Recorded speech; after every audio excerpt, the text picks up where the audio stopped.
Gamba Imam salamu alaikum. Wemba nva mu family etali nsiraamu ani alina obuvunaanyizibwa obukunondera taata ampowa?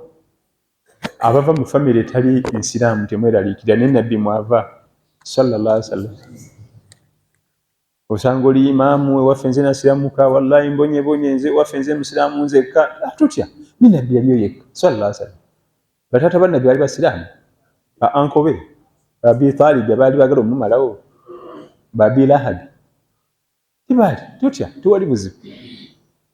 Ani akulondera ani anaggaba mu family yamwe mulimu abalala basiraamu. Wano tuli Italy nti Italy gyo gyosanga bonna babanankani si basiraamu. Wano family zaffe zonna ziri mixed. Taata wange si musiraamu naye tojagira boti nga taata omutadda ku ono oba adda ku ono musiraamu oyaggaba. Abagaba omukyala balina kubanga bava ku sayidi ya mwami. Abagaba omukyala balina kubanga bava ku sayidi ya taata we. Ebukojja tebagaba. Ninayo anko wange kojja wange adda ku maama oyo naye mukazi abalibwa nti mukazi mu busiraamu tagaba. Tulifenna agaba omwana omuwala alina kubanga ava ku sayidi ya kitaawe nga taata, bataata bato, bajjajja bonna bali munenya jjajja abazaala bano bakugaba bamugaba, ba brothers be bonna bamugaba. Tujja kufunayo omusiraamu bwe kigaana nga tuuka tugenda ewa sultan. Kubanga nabbi yagamba sallallahu alaihi wasallama fa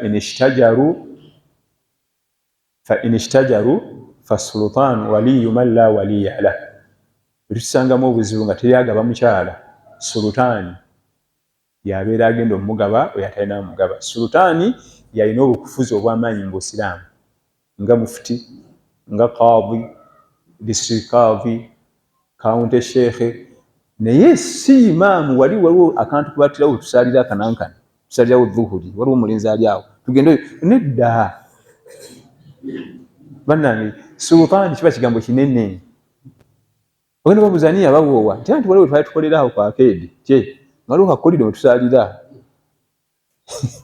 Jjukira nti kati ffe mu busiraamu olw'okuba nti eswala jamu eba nnyingi n'akantu bwe kati mufuna omuvubuka atandika obbasaaza emyezi 2-3 ekivamu nga sheekhe w'amaanyi. Anti tugira mba naye musuule kasome hadisi musuule ekivamu nga tatize funye experience.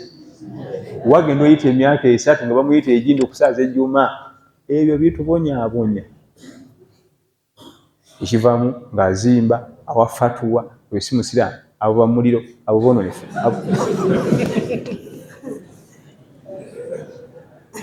Olidde sebo tutandika nga abaswaga tubanga 6 wano we tukolera.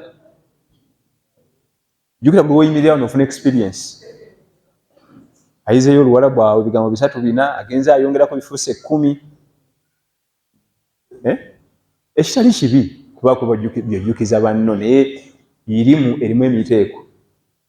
Waliwo ilmu targhibu wa tarhibu, okwagazisa abantu eddiini n'obakyayisa amazambi. Buli omu asobola okuyimuka n'ajjukiza bannaye mutye Allah muve mu bwenzi. Naye ilmu lmasail, erimu erimu fatuwa n'okwanukula ebibuuzo, eyo togegezanga n'ogyerijjako. Oteekeddwa okubanga ogenze n'otuula mu basomesa myaka ekitone 40 ago ng'ojja kubasomesa si mu bitabo. Abasomesa irimu kubanga mu bitabo mubamu ebigambo gwe n'otegeera kitala nga kitegeeza kitala. Naye ekitunakuwaza omuvubuka yali asaaza banne 6 awo natandika okufunawo experience. Ekirungi ekivaamu ng'agaba omuliro nejjana era nga addira kuba masheekhe abaludde mu field nga bakola ddaawa n'abakakanya.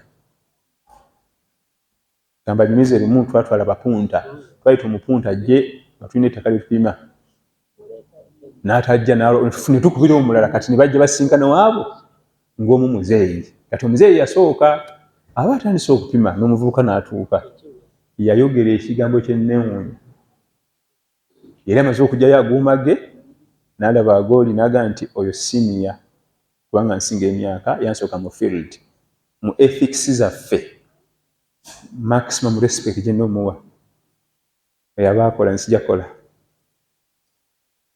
bapunta bamataka nagamba mu mateeka gaffe olina omuwa ekitiibwa musajja anzaala naye akalinzi bwe kati kadda ku sheekh amaze emyaka 4 ali mu ddaawa aweereza ekamukola bwe kati oluusi ng'alina waaseeredde kubanga okuseerera kwa ffenna oluusi nga taseeredde nga ye ategeera obubi kuba nakyo kisoboka n'obitegeera butegeezi bubi olidde bwe kati akalenzi kali ku muzajja amaze mu field emyaka 40 olidde erimu ensonga eziri deep tibagijja buli wamu naye bannange mutya Allah muve ku mwenge bavubuka muve ku beeti awo kuba tugende n'atabuka n'asimula entuuyo tugende tewali buzibu naye nti kino kiramula kitya singa hadithi ejja bweti ne aya tukola tutya abadan ebyo si byakumala gayingiramu tuli ffenna ekitone ennyo gwe tuyinza okukkiriza nayingira mu ebyo alina okuba nga yakwata Quran half at least izo 10 nezi n'atukwatira hadiisi inga 15 tugamba nti kale tewali kyakikolera katandike n'oyo ate tunakola oyo minimum oyo tugamba nti katambule naki kubanga tewali kyakikolera ekitone ennyo oyo yasookerwako ate ng'ebyo bwamala obikwata n'abisoma ku basomesa kubanga hadithi aya bw'ogikwata ne hadithi birina kye bitegeeza wano bitegeera ate era bwe ngambira abavubuka batudde wano bakwata Quran buli lwe bagambanga nti omaze okukwata Quran ewedde tandika olutalo lwa hadithi kwatira 10 ezi bintu si byakusaaga jamaani si byakuliisa bijanjalo mbiso omuntu okuyimirirawo n'agasa umma eba combination y'ebintu bingi telowooza nti kusaaga waliwo ebintu byobagatta esooka mu byonna bye tuyisaako amaaso negye wakulira kikulu negye wakulira njagala onsigira ekifaananyi omwana yakula wali balaga firimu wali batundawo omwenge wano bazanya matatu wano banywerawo enjaga n'akulira wakati awo oba omusobola ebigabo byayisa ku lulimi nzo bisobola bava mu bwamwenge nagwa mu baludo nadda mu bafirimu abalaga firimu osobola omusobola oyo obyayi wabako negye yakulira kimatalinga bifenna oba mbadde nzira mu kibuuzo kinange ani amulondera tugambe nti fa in ishtajaru fa sultan waliyu man la waliya lah sultan agende wa qadhi we amubuulire omukyala nti njala kufumbirwa naye famire yaffe eri bweti qadhi ajja muyamba ne baqadhi tubafuule bizi babeerawo ku byalo bakadhi tubafuule bizi tubawe ku mirimu gya umma bagiweereze naam